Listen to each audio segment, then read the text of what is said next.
রেস্টুরেন্টে গেলে আমরা হামেশাই কড়াই চিকেন অর্ডার দিয়ে থাকি। বাড়িতে কিভাবে চটজলদি বানানো যায় চলুন শেয়ার করে নিই। একটা প্যানে গোটা শুকনো লঙ্কা, জিরে, ধনে, মৌরি, গোলমরিচ আর লবঙ্গ অল্প নুন দিয়ে দারদারা করে পিষে রাখলাম। একটা কড়াইতে সর্ষের তেল গরম করে তাতে গোটা জিরে, গোটা গরম মশলা, তেজপাতা ফোড়ন দিয়ে পেঁয়াজ কুচি ছেড়ে দিলাম। আমি দুটো বড় মাপের পেঁয়াজ নিয়েছি, তাতে সামান্য একটু নুন দিলাম।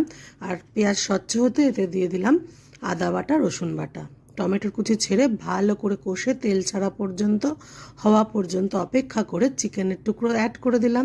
আমি 750 গ্রাম চিকেন নিয়েছি, আর তাতে পরিমাণ মতো নুন, হলুদ, লাল লঙ্কার গুঁড়ো, কাশ্মীরি লঙ্কার গুঁড়ো দিয়ে আবারও ভালোভাবে নেড়ে ঢাকনা দিয়ে ঢেকে জল ছাড়া পর্যন্ত অপেক্ষা করে নিলাম। এবার যে মশলাটা গুঁড়ো করেছিলাম তা দিয়ে দিলাম 1 টেবিল চামচ। ভালো করে কষে উষ্ণ জল দিলাম চিকেনটা একটু সেদ্ধ হওয়ার মতো। ক্যাপসিকাম কুচি, ধনেপাতার কুচি, কাঁচা লঙ্কার কুচি ছেড়ে আবারও কষে মশলাটা